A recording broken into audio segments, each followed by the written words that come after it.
Hello friends, welcome to my YouTube channel Practical Spoken English by RBS। दोस्तों, इस channel का पहला video introductory था जो आपने पहले देखा होगा, और ये लर्निंग वीडियो नंबर 1 है। यहाँ से हम सीखना शुरू करेंगे कि फराटे से अंग्रेजी बोलने के लिए ग्रामर पे कम से कम ध्यान देते हुए हमें क्या करना होगा, हम कैसे फ्लुएंट अंग्रेजी बोल सकते हैं। तो ये लर्निंग वीडियो 1 है, और इसमें दोस्तों हम डिस्कस करेंगे कुछ बेसिक टिप्स के बारे में जो आपको डे टू डे लाइफ में फॉलो करना चाहिए, और करेंगे तो बहुत जल्दी आप फ्लुएंट अंग्रेजी बोलना सीख जाएंगे। तो आइए शुरू करते हैं। दोस्तों, पहला पॉइंट है कि आपको अंग्रेजी बोलना है। आप अंग्रेजी में कोई किताब पढ़ लें, आप कितना भी ज्ञान हासिल कर लें, कोई भी डिग्री ले लें, लेकिन अगर आप जुबान से बोलेंगे नहीं तो स्पोकन इंग्लिश आएगा कहाँ से? वो तो इंग्लिश ही रह जाएगा। आपके पास डिग्री होगी लेकिन यू कैन नॉट स्पीक। तो आपको क्या करना है? बोलना है। ये ध्यान नहीं देना है कि गलत है, सही है, क्या है। आप बोलिए तो सही। गलत बोलते बोलते दोस्तों आप सही बोलना सीख जाएंगे। ये सबसे इंपॉर्टेंट बात है। आपको बोलना है, जो समझ में आए, जैसे आए, आपको अंग्रेजी बोलना है। क्यों? क्योंकि आपको प्रैक्टिस करना है। Practice makes a man perfect. अगर आप प्रैक्टिस करेंगे तो आपको कोई भी भाषा आ जाएगी, कुछ भी आ जाएगा। प्रैक्टिस है तो कहावत है ना हिंदी में, करत करत अभ्यास थे जड़ बुद्धि होत सुजान, रस्सी अवध जाते शिल्पे परत निशान। यानी रस्सी भी पत्थर के ऊपर चलते चलते उस पर निशान छोड़ देती है। तो अगर आप अंग्रेजी का भी प्रैक्टिस करेंगे, बोलेंगे बोलेंगे बोलेंगे, तो आपको अंग्रेजी बोलने आ जाएगा। इसलिए सिर्फ पढ़िए नहीं, जानिए नहीं, याद मत कीजिए, बोलिए। तो that is the first tip of fluent spoken English. ठीक है। और दूसरी बात है दोस्तों कि शुरू में जैसे हम लोग ABCD लिखना शुरू किए बचपन में, तो और फिर हमने छोटे छोटे शब्द लिखना शुरू किए, राम, श्याम, सीता, मनोज, लाइक दैट। तो ऐसे ही धीरे धीरे आप स्टार्ट कीजिए। आप एक ही बार स्पीड मत बढ़ाइए, वार्म अप होइए, यानी छोटे वाक्यों का प्रयोग कीजिए और सरल शब्दों का प्रयोग कीजिए। कठिन शब्दों की जरूरत नहीं है। हर कठिन शब्द का एक समान अर्थ वाला आसान शब्द भी होता है, उसको आप कोशिश कीजिए प्रैक्टिस में लाने का। तो start with small sentences and very simple words. ये दूसरा टिप्स है। तीसरी बात है दोस्तों, एक कॉपी बनाइए। उस कॉपी में 2 चीजें होंगी।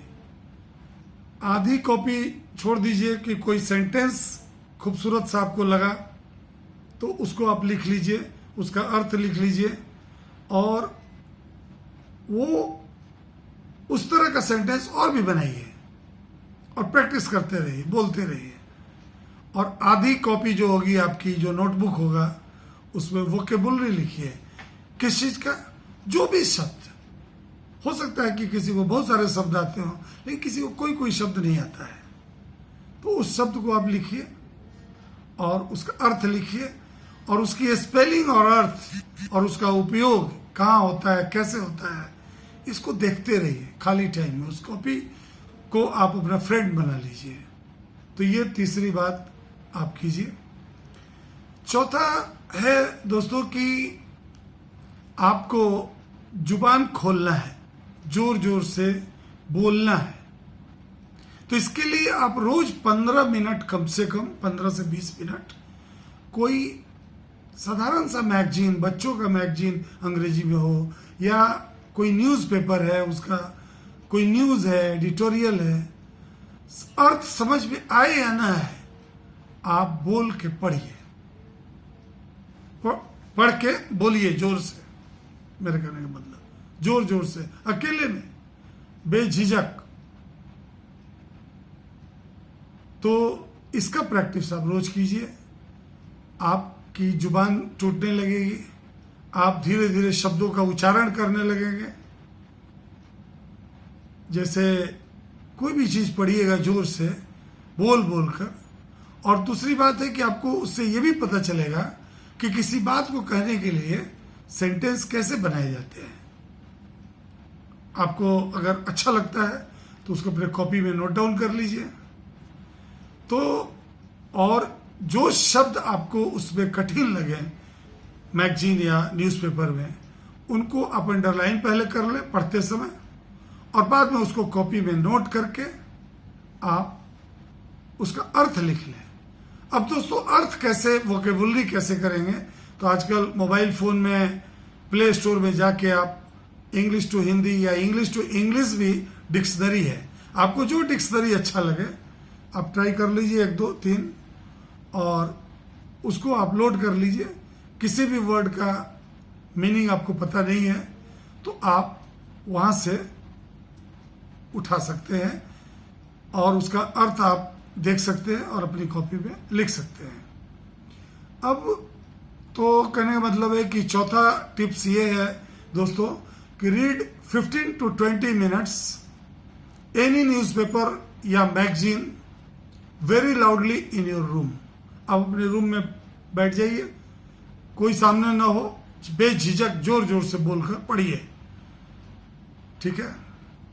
तो ये काम कीजिए और प्ले स्टोर से एक डिक्शनरी डाउनलोड कर लीजिए।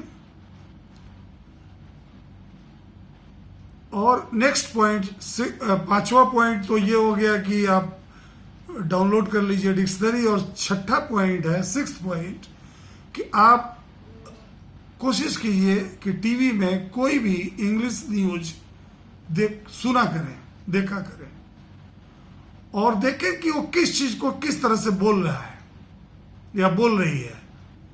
धीरे धीरे उस पर ध्यान दीजिए और उसी को कॉपी करने की कोशिश कीजिए। जैसे वो अगर बोल रहा है कि the prime minister Shri Narendra Modi has said that we will take every possible action for tackling the covid menace, तो वो अगर बोल रहा है तो आपको भी लगेगा कि कैसे बोला जाता है। तो you will take some input and help from that news also. तो न्यूज भी आप अंग्रेजी का रेगुलर सुनने की कोशिश कीजिए। तो that is the 6th point. वो 6ठा पॉइंट है, आपको रहना चाहिए।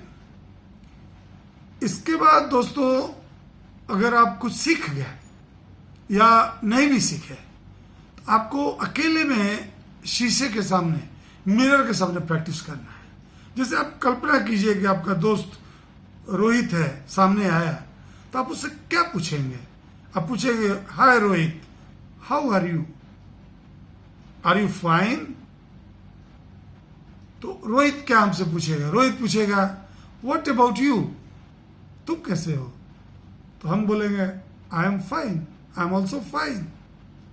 तो इस तरीके से, या कोई भी चीज जो आप सीखे हैं उसको बोलने की कोशिश कीजिए मिरर के सामने। जैसे आपके सामने कोई आपका फ्रेंड है, आप उससे बात कर रहे हैं, इसका प्रैक्टिस कीजिए।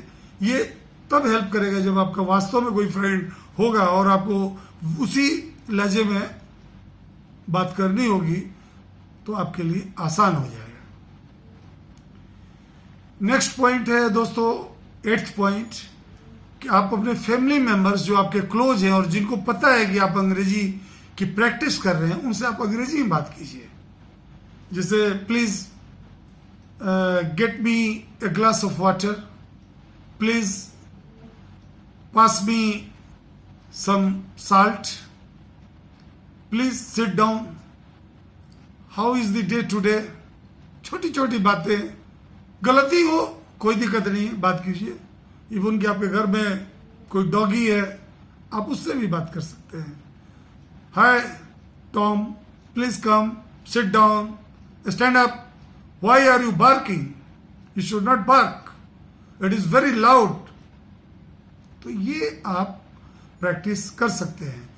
तो that is the 8th point, मैंने उसको लिख दिया है, आप इसको अपने कॉपी में नोट डाउन कर सकते हैं या सेव कर सकते हैं, जैसे भी आपको सुविधा हो। तो दैट इज कि talk in English with your family members and your close friends, don't worry about correctness. सही है या गलत है इसकी चिंता मत कीजिए, डोंट वरी, चिंता नहीं करें अबाउट, बारे में, करेक्टनेस। स्लोली, धीरे धीरे, यू विल लर्न, आप सीख जाएंगे करेक्ट इंग्लिश। ठीक है दोस्तों, now let us come to the 9th point and that is the last point as of now. अभी वो मेरे लिए लास्ट पॉइंट है, टिप्स है जो आपको फॉलो करना है कि आप थोड़ा अंग्रेजी में सीखना, सोचना शुरू करें। जैसे दूध वाला आया तो आप सोचिए कि मिल्कमैन आया है, अगर गाय आ रही है तो आप सोचिए कि काउ इज कमिंग, अगर चिड़िया पेड़ पर बैठी है तो आप ऐसे सोचिए कि the bird is sitting on the tree. अगर आप ठीक नहीं है तो आप ऐसे सोचिए I am not well today, I am not well today, I am not feeling well today. तो ये सोच डेवलप कीजिए धीरे धीरे। अभी मैं अंग्रेजी वाक्यों का ज़्यादा आपके सामने प्रयोग इसलिए नहीं कर रहा हूँ कि अगले वीडियो में मैं सेंटेंस बताऊंगा कि कितने प्रकार के सेंटेंस हो सकते हैं, और उसके बाद उसकी प्रैक्टिस करवाऊंगा उसके अगले वीडियोस में। तो जरा ये सेंटेंस और उनका प्रयोग और प्रैक्टिस 2-4 वीडियो में हो जाएगा, तो फिर हम खुद आपसे छोटे छोटे वाक्य और सरल तरीके से आपसे बात करेंगे और आपको मदद करेंगे ताकि आप फ्लुएंट इंग्लिश बोल सकें। तो दोस्तों, ये वीडियो यहीं ख़त्म करते हैं। नेक्स्ट वीडियो में मिलते हैं जब हम सेंटेंस के बारे में सीखेंगे डायरेक्ट, और कितने तरह के होते हैं और क्या होते हैं। अगर ये हमारा वीडियो अच्छा लगा हो तो लाइक कीजिए, और सब्सक्राइब नहीं किया तो सब्सक्राइब कीजिए। अपने दोस्तों के साथ भी शेयर कर सकते हैं, अगर उनको कुछ फ़ायदा हो तो हमारे लिए बहुत खुशी की बात होगी। और बेल बटन ज़रूर दबा दें ताकि अगला वीडियो जब कभी भी हम डालें तो उसका नोटिफिकेशन आपको तुरंत मिल जाए। Thank you very much, see you again in next video.